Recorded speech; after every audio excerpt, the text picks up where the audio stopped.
Assalamualaikum warahmatullahi wabarakatuh. Perkenalkan, nama saya Alvan Geopadra. NIM saya 2302110064. Saya akan menjelaskan pengarahan dan pengembangan komunikasi organisasi. Langsung saja ke pembahasan. Di sini ada pengertian actuating. Menurut George R. Retieri tahun 1986 mengatakan bahwa actuating merupakan usaha menggerakkan anggota kelompok untuk mencapai tujuan.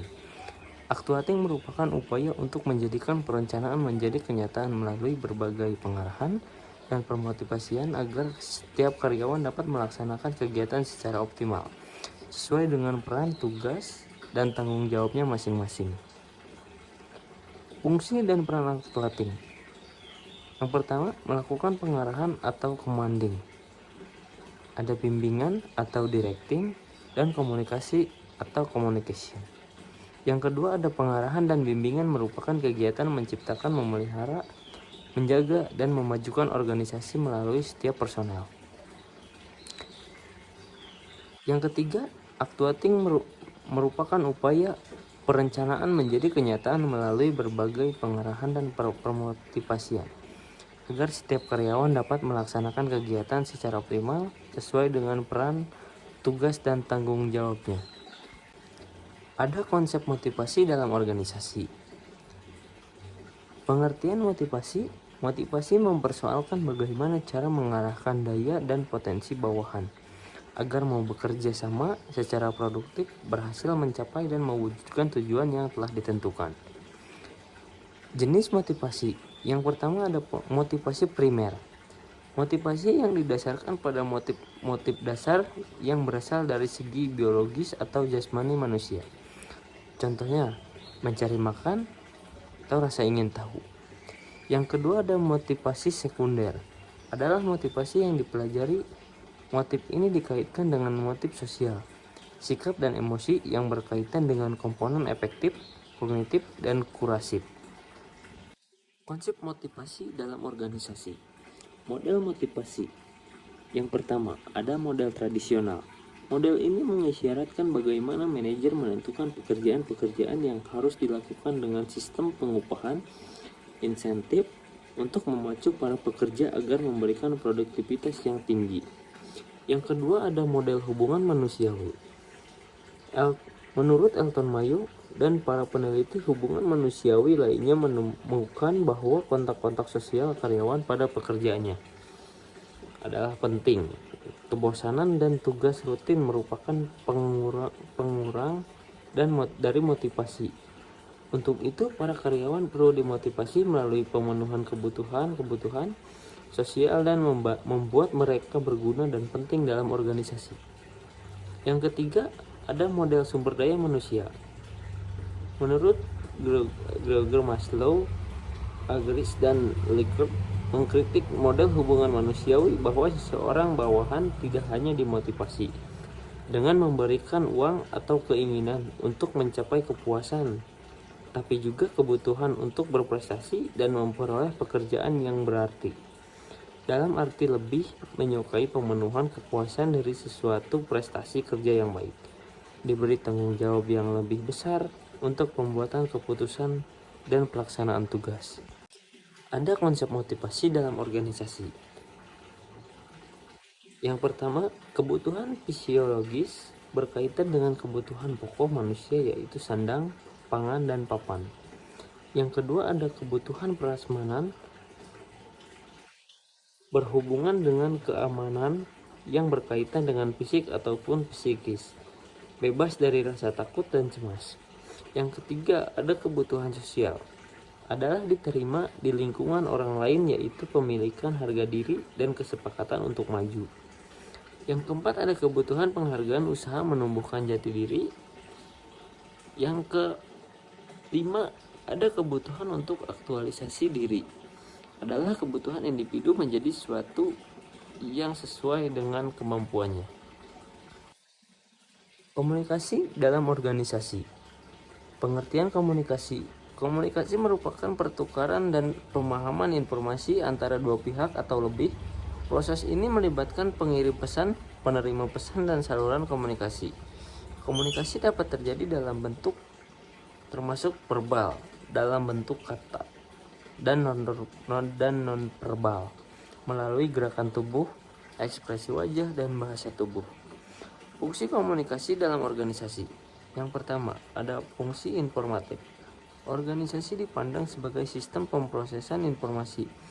Seluruh anggota organisasi berharap untuk memperoleh informasi yang banyak, baik dan tepat untuk dapat melakukan pekerjaannya.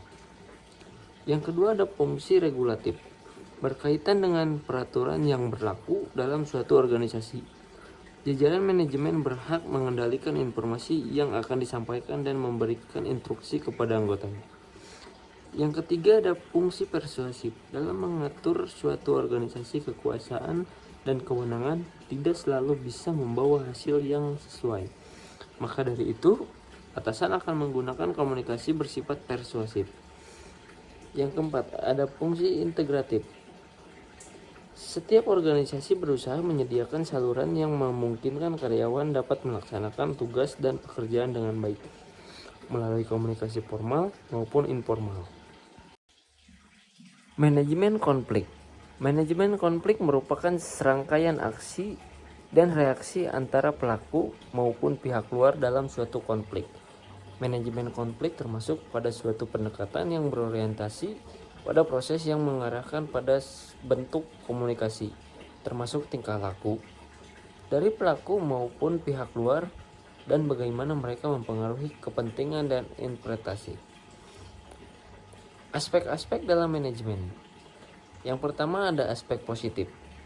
Konflik bisa terjadi merupakan sumber energi dan kreativitas yang positif apabila dikelola dengan baik. Misalnya, konflik dapat menggerakkan suatu perubahan. Yang kedua, ada aspek negatif. Apabila konflik mengarah pada hal negatif dan kondisi destruktif, baik untuk perorangan maupun kelompok, maka hal ini dapat berdampak. Langkah-langkah mengenai konflik. Langkah-langkah manajemen menangani konflik.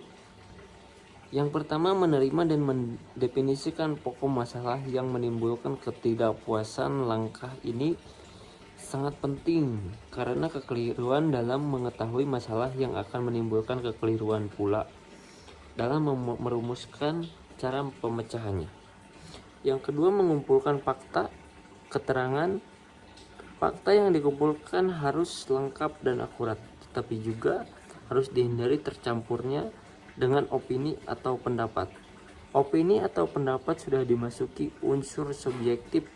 Oleh karena itu, pengumpulan fakta harus dilakukan dengan hati-hati. Yang ketiga, menganalisa dan memutuskan dengan evaluasi terhadap keadaan. Yang keempat, memberikan jawaban meskipun manajemen kemudian sudah memutuskan. Yang kelima, tindak lanjut. Langkah ini diperlukan untuk mengawasi akibat dari keputusan yang telah dibuat. Pengembangan organisasi. Pengembangan organisasi adalah suatu usaha jangka panjang untuk memperbaiki proses-proses pemecahan masalah dan perubahan organisasi. Faktor-faktor penyebab dilakukannya perubahan pengembangan organisasi adalah: yang pertama, kekuatan eksternal. Kompetisi yang semakin tajam antar organisasi, perkembangan iptek, perubahan lingkungan baik lingkungan fisik maupun sosial yang membuat organisasi berpikir bagaimana mendapatkan sumber di luar organisasi untuk masa depan organisasi. Yang kedua, ada kekuatan internal. Struktur, sistem dan prosedur, perlengkapan dan fasilitas proses dan sasaran bila tidak cocok akan membuat organisasi melakukan perbaikan. Perubahan organisasi dilakukan untuk mencocokkan dengan kebutuhan yang ada.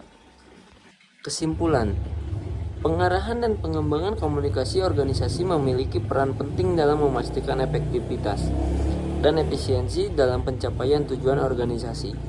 Kemudian yang baik tidak hanya berfungsi sebagai sarana penyampaian informasi, tetapi juga sebagai alat untuk membangun hubungan kerja yang harmonis meningkatkan kepercayaan antar anggota organisasi, serta mendorong kolaborasi yang lebih produktif. Pengarahan komunikasi yang jelas dan terstruktur membantu mengurangi kesalahpahaman dan meningkatkan kejelasan dalam penyampaian pesan. Sementara itu, pengembangan komunikasi organisasi melibatkan upaya terus-menerus dalam meningkatkan keterampilan komunikasi, penerapan teknologi komunikasi yang tepat, serta penciptaan budaya komunikasi yang terbuka dan transparan. Dengan demikian, organisasi yang mampu mengarahkan dan mengembangkan komunikasi secara efektif akan lebih siap menghadapi tantangan, meningkatkan kinerja tim, serta menciptakan lingkungan kerja yang kondusif dan dinamis. Oleh karena itu, penting bagi setiap organisasi untuk terus mengutamakan komunikasi yang baik sebagai bagian integral dari strategi pengelolaan organisasi secara keseluruhan. Mungkin cukup sekian dari saya, kurang lebihnya mohon maaf. Wabillahi taufiq wal hidayah. Wassalamualaikum warahmatullahi wabarakatuh.